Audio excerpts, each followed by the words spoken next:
Donc là, vous revenez justement d'une campagne, d'une mission.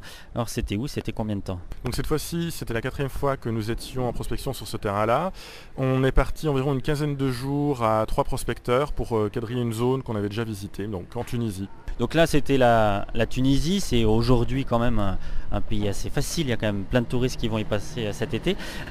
Par contre, des fois, vous allez sur des terrains un peu plus compliqués. Alors ça nous éloigne de cette zone-là, mais il y a quelques mois, vous étiez par exemple dans un pays plus compliqué. Alors c'est vrai qu'outre ce pays-là qu'on visitait pour une chute très particulière qui a eu lieu à Béni-Mira en 2001, on va sinon chercher des météorites dans des déserts qui sont parfois un peu compliqués d'accès, tant parce que le climat est forcément très compliqué, que la situation politique aussi autour dans le pays, qui est des fois instable. Il y a effectivement des pays qui peuvent être instables. Alors ça, pour tous les professionnels, c'est compliqué, mais il y a aussi des problèmes spécifiques un peu aux chasseurs de météorites, c'est-à-dire que vous allez là-bas finalement sans autorisation. Comment ça se passe pour travailler sur place et surtout pour revenir avec les pierres?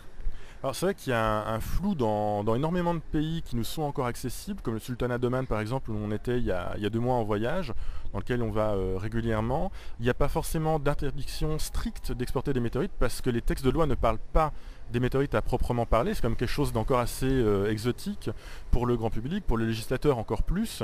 Et donc effectivement, quand on va chercher des pierres à ces endroits-là, on s'expose des fois à l'incompréhension des autorités qui ne savent pas trop ce qu'on fait, si on fait de la prospection archéologique qui est strictement interdite, ou autre chose comme les météorites qui n'est pas interdit.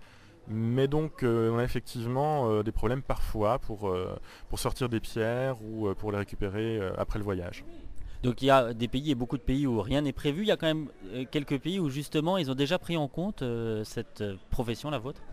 Effectivement, on a quelques pays dans le monde. Alors on a l'Australie à citer, qui est connue aussi pour ses déserts. D'autres comme le Canada, qui n'est pas spécialement connu pour ses déserts, mais qui a eu une ou deux chutes de météorites célèbres dans les dernières années, et qui, eux, prévoient le fait qu'environ la moitié des spécimens sont propriété du chasseur de météorites, le reste restant sur place dans le pays, après déclaration automatique de toutes les trouvailles. C'est donc une législation qui existe et qui est intelligente, ce qui évite que le pays soit pillé au niveau de son patrimoine en tant que météoritique, et qui permet aussi à des gens de venir prospecter sur place, ce qui ne serait pas forcément le cas sinon. Alors revenons à la Tunisie avec donc cette découverte, redécouverte plus récente. Déjà, pourquoi vous avez décidé d'aller chercher autour de Béni-Mira du coup? Alors c'est un petit peu un hasard parce qu'on avait au tout départ visé les déserts qui étaient ailleurs en Tunisie, dans l'est du pays, près de la frontière libyenne. Et c'est un peu par hasard qu'on est retourné sur cette zone de chute de 2001. En gros, il faut savoir qu'à l'époque, la chute qui a eu lieu là-bas a été similaire, en tous les cas comparable à celle qui a eu lieu en Russie au début de l'année. Donc une forte déflagration qui a été entendue environ à 70 km, 100 km à la ronde. Des traces dans le ciel, c'était en pleine journée, qui ont été observées et malheureusement pas filmées comme le cas de la Russie. Parce qu'il n'y a pas forcément les outils, les téléphones portables qui servent beaucoup à ça actuellement.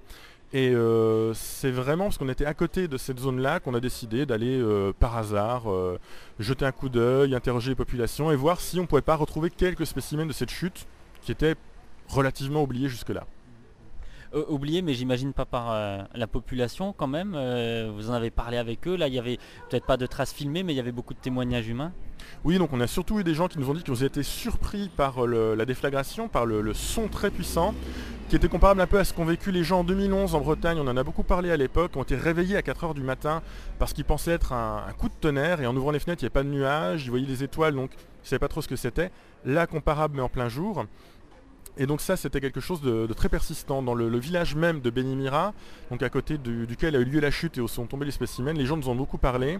Et on a eu la chance au dernier voyage, donc le 4e sur place pour notre équipe, de rencontrer un berger qui a maintenant 85 ans et qui lui a vu tomber une météorite de 2 kg juste à côté de lui, près de son troupeau.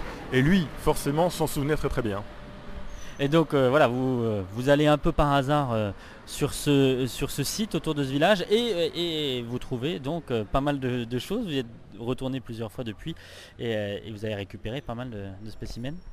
Oui, donc en fait, on sait que premièrement sur place, peu après la chute, des bergers, des soldats et quelques scientifiques sont venus, italiens, français, ont ramassé quelques spécimens mais sans trop s'inquiéter du nombre et de la quantité. Et c'est vraiment en retournant sur place qu'on a trouvé jusqu'à 200 spécimens actuellement, Alors on espère que d'autres, une fois qu'on rendra les coordonnées publiques, c'est-à-dire dans très très peu de temps, retourneront sur place et compléteront la carte, compléteront l'étude de la chute. Mais donc on a quand même une zone qui a été fouillée, qui reste encore à fouiller, qui a fourni beaucoup de spécimens. Pourquoi cette trouvaille est particulièrement intéressante pour vous, vous qui quand même ramenez tous les ans des kilos de météorites? Alors ce qu'elle a de spécifique, c'est que comme la chute russe elle a été observée, elle a été entendue, et généralement ce genre de chute-là tombe dans des lieux qui sont très denses en population, ils sont vus et entendus, ils tombent en Russie au milieu de la forêt, alors aller trouver des petits cailloux noirs sous les feuilles mortes, si c'est après l'automne c'est compliqué. En France, à Draveil en 2011, c'était dans un milieu urbanisé très très fortement, donc il n'y a que les pierres qui sont tombées sur des maisons par exemple, le toit de Madame Comet, ça s'invente pas, qui ont été retrouvées. Là, l'intérêt, c'est que c'est en plein désert, donc on peut vraiment retrouver toutes les pierres, parce qu'il n'y a pas de végétation, le sol est plat, elles ne sont pas cachées, elles restent bien visibles très très longtemps, et on peut vraiment faire la carte complète de toute la pluie de pierres, de tous les spécimens qui sont tombés au sol. Et ça, c'est quelque chose de presque unique dans le monde des chutes de météorites. C'est pour ça que c'est intéressant de retourner sur le site, même 11 ans après, et de faire une carte. Et donc vous étiez les premiers à y retourner? Oui, donc on sait qu'à part quelques locaux qui eux ont ramassé des pierres occasionnellement entre-temps, en 11 ans, personne n'est retourné sur place. Et ça nous a permis de reprendre des contacts notamment avec des personnes qui avaient été des scientifiques sur place à la base. Et là, on va les aider à compléter l'étude de la susceptibilité magnétique des pierres. C'est un mot un peu compliqué, mais tout ça pour dire qu'on va comparer en fait cette chute de Bénémira là, la caractéristique de ces pierres à celle de Russie par exemple, et sur laquelle on fait la même chose systématiquement en laboratoire actuellement. On le voit, hein, quand on est chasseur de météorites, on ne s'intéresse pas que au prix de vente des météorites. Il y a quand même tout cet aspect qui vous intéresse aussi, cet aspect de recherche, de compréhension. Ça, vous le faites vous dans votre coin, vous le faites avec des laboratoires de recherche, comment ça se passe? Alors c'est vrai que pour certains d'entre nous, dans les deux équipes qui ont participé à la fouille de ce terrain-là, Meteor Center et WW Météorite, on est pour certains issus du monde scientifique, et on apprécie de pouvoir collaborer de toute façon avec des laboratoires, avec des gens qui font de la recherche plus fondamentale sur les météorites, pour pouvoir vraiment aller jusqu'au bout de l'analyse de la chute en elle-même, des pierres en elles-mêmes. Si chacun travaille dans son coin, si les laboratoires restent dans leur laboratoire et ne peuvent pas acquérir de spécimens, ils restent forcément bloqués. Et nous-mêmes, si on n'a pas d'informations, d'analyse des laboratoires, ça nous bloque dans nos recherches, donc on est vraiment interdépendants et obligés de travailler ensemble, ce qui est d'ailleurs fortement agréable. Et là concrètement, du coup, comment ça se passe? Vous partagez l'information comment avec les chercheurs, avec d'autres chasseurs, comment ça se passe? Alors là en fait ça se fait en deux temps. On a d'abord communiqué dans le monde des météorites, c'est un petit milieu, un petit microcosme de chercheurs de météorites, de quelques acheteurs et des laboratoires avec lesquels on travaille régulièrement.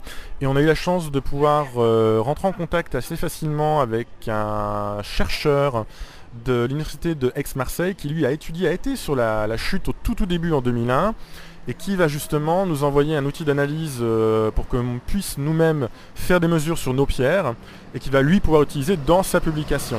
Donc ça c'est une première chose. Et puis maintenant qu'on va communiquer donc plus largement sur cette chute-là, on va rendre public toutes les informations que nous avons récoltées pendant les 4 voyages en Tunisie pour que d'autres puissent continuer le travail sur la chute. Donc on va donner la carte de nos trouvailles, on va livrer les coordonnées GPS, donc véritablement de chacune des trouvailles, donc ça permet de savoir où a été trouvé le caillou au mètre près. Et ça c'est pas rien, parce qu'on a quand même passé environ, si je compte au total et si je multiplie par le nombre de personnes, une 60aine de jours sur le terrain. On a passé environ 17 km de marche par jour par personne. Ça fait beaucoup de terrain balisé, beaucoup de sueur versée pour trouver ça.